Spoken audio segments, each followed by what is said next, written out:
केंजाकू jujutsu कैसे series का एक ऐसा नाम है जो सिर्फ एक शब्द नहीं बल्कि 100 सालों तक चलने वाली प्लानिंग, डिसेप्शन और इवोल्यूशन के कॉन्सेप्ट का दूसरा रूप बन चुका है। उसके लिए लोग सिर्फ एक वेसल्स और उनके इमोशंस बस एक टूल हैं, लेकिन उसकी सोच के पीछे छुपी हुई आइडियोलॉजी इतनी कॉम्प्लेक्स है कि उसको विलन कहना भी शायद उसकी गहराई को अंडरएस्टिमेट करना होगा। वो सिर्फ एक पावरफुल सॉर्सरर या कर्स्ड स्पिरिट यूजर नहीं, बल्कि एक ऐसी एंटिटी है जो 100 सालों से लाइफ, डेथ और इवोल्यूशन के कॉन्सेप्ट्स के साथ खेलता आया है। केंजाकू का जीवन या मिशन कोई ऑर्डिनरी एम्बिशन नहीं है, ये एक ऐसी सोच है जो ह्यूमैनिटी के फ्यूचर को उसके करंट फॉर्म से ऊपर उठाकर एक नए दर्जे तक ले जाना चाहता है। उसके अंदर एक ट्विस्टेड लॉजिक है जो उसको एक स्ट्रॉन्गेस्ट विलन के साथ साथ एक अच्छा फिलोसोफर भी बनाता है। तो चलो केंजाकू के इस कोल्ड, कैलकुलेटेड और केओस ड्रिवन जर्नी के पीछे छुपी उसकी इंटेलेक्चुअल ऑब्सेशन, इमोशनल हॉलोनेस और फिलोसॉफिकल रेबेलियन को समझने की कोशिश करते हैं। Kenjaku eternal sovereign of cursed evolution.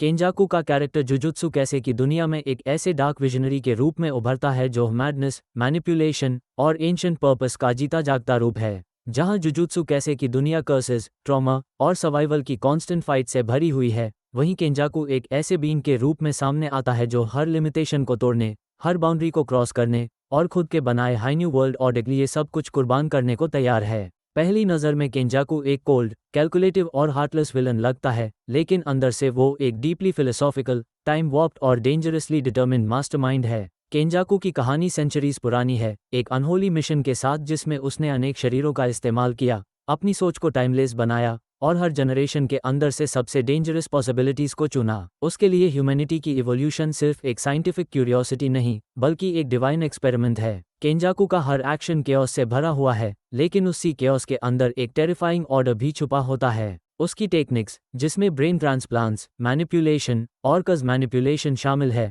उसके अंदर के एब्सोल्यूट कंट्रोल और ऑब्सेसिव क्लैरिटी का ऐसे बूट हैं। लेकिन केंजाकू के कैरेक्टर की सबसे गहरी बात यह है कि वो अपने आप को विलन नहीं समझता, उसके लिए ये सब कुछ एक सैक्रिफाइस है। वो खुद को एक रिडीमर मानता है, एक ऐसा वन मैन अपोकलिप्स जो दुनिया को उसकी ट्रू पोटेंशियल तक ले जा सकता है। उसकी जर्नी में लोनलीनेस, एलियनेशन के साथ एक इमॉर्टल बॉर्डम भी है, लेकिन वो कभी अपने पद से पीछे नहीं हटता। केंजाकू के पास जुजुत्सु कैसे यूनिवर्स की कुछ सबसे टेरिफाइंग और इंटेलेक्चुअली ट्विस्टेड एबिलिटीज हैं, जिनकी स्ट्रेंथ ब्रूट पावर से नहीं बल्कि सेंचुरीज की नॉलेज, फॉरबिडन एक्सपेरिमेंट्स और कर्स एनर्जी के सर्जिकल प्रिसिजन से आती है। केंजाकू एक ऐसा लिविंग इनिग्मा और कर्स्ड आर्किटेक्ट है जिसका वजूद एक ऐसे एंटिटी का है जो इंटेलेक्ट और इंसानिटी के बीच एक डिस्टर्बिंग इक्विलिब्रियम में जीती है। उसका फाइटिंग स्टाइल एक स्लो पॉइजन की तरह होता है, ना वो हमेशा बैटलफील्ड पर नजर आता है और ना ही हमेशा तलवारों से लड़ता है, लेकिन जब वो एक्टिव होता है तो हर मूवमेंट, हर कज और हर मैनिपुलेशन एक डार्क ऑर्केस्ट्रेशन का हिस्सा लगती है। हर कर्स टेक्निक, हर रिचुअल और हर ट्रांसफरेंस एक हाई लेवल कॉग्निटिव वॉरफेयर का हिस्सा है,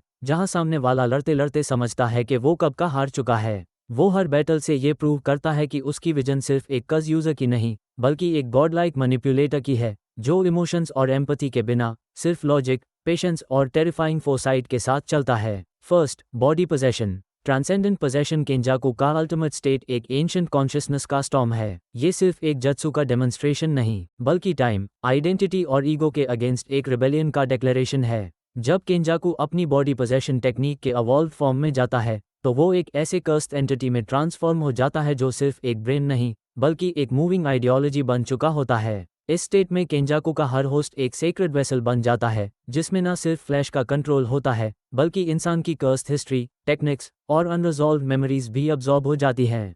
ट्रांसेंडेंट पोजेशन के इस अवेकेंड फॉर्म में केंजाकू का ब्रेन एक कॉस्मिक पैरासाइट बन जाता है, जिसके कारण हर होस्ट के जरिए वो नए जत्सु को अनलॉक करता है, नए वॉर टैक्टिक्स बनाता है और नए स्पिरिचुअल डायमेंशंस तक पहुंचता है। सेकंड, कर्स मैनिपुलेशन। केंजाकू का कर्स मैनिपुलेशन उसका सबसे ओवरवेलमिंग और डिवाइन हॉरर से भरा हुआ फॉर्म है। ये एक ऐसी स्टेट है जहां उसका कर्स्ड इंटेलेक्ट, एंशिएंट एक्सपीरियंस और सप्रेस्ड केओस एक पावरफुल फॉर्म में ट्रांसफॉर्म हो जाता है। इस फॉर्म में केंजाकू अपनी बॉडी को कर्स्ड स्पिरिट्स का लिविंग नेक्सस बना देता है। उसकी प्रेजेंस में एयर कर्स एनर्जी से वाइब्रेट करती है और बैटलफील्ड एक हॉन्टेड श्राइन में बदल जाता है, जहां हर स्क्रीम एक इनकैंटेशन और हर शैडो एक श्राप होती है। कर्स गॉड फॉर्म में केंजाकू अपने अंदर के थाउजेंड्स ऑफ कर्स्ड स्पिरिट्स को अनलीश करता है। हर एक स्पिरिट एक डिफरेंट ट्रॉमा, इमोशन और हेट्रेड का मैनिफेस्टेशन होती है। इस स्टेट में केंजाकू का कर्स्ड एनर्जी कंट्रोल इतना रिफाइंड होता है कि वो एक ही वक्त में मल्टीपल कर्स्ड टेक्निक्स को वीव कर सकता है, डिफेंसिव बैरियर्स, ऑफेंसिव स्वॉर्म्स और स्पिरिचुअल सप्रेशन टेक्निक्स एक साथ एक्टिवेट करता है।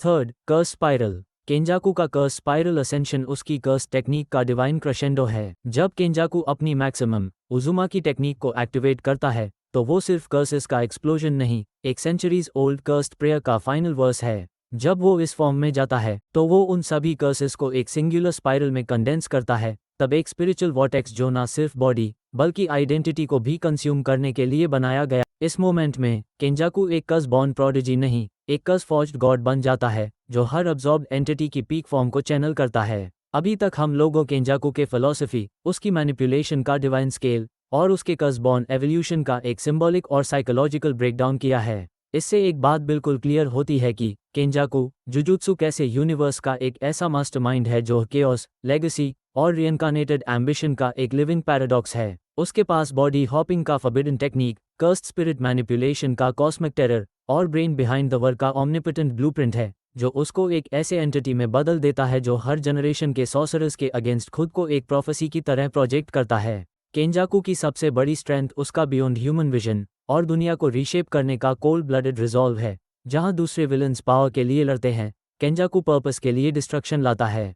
लेकिन एक इंटरेस्टिंग डिस्कशन ये हो सकता है कि एनिमे यूनिवर्स में कौन से ऐसे वॉरियर्स हैं जो केंजाकू के गॉड कॉम्प्लेक्स और कर्स्ड एवोल्यूशन के मेटा इंटेलेक्ट को तोड़ सकते हैं? क्या कोई ऐसा स्ट्रैटेजिस्ट, एंटी हीरो या इवन डिवाइन बीइंग है जो उसके कर्स्ड ब्लूप्रिंट को कोलैप्स कर सकता है?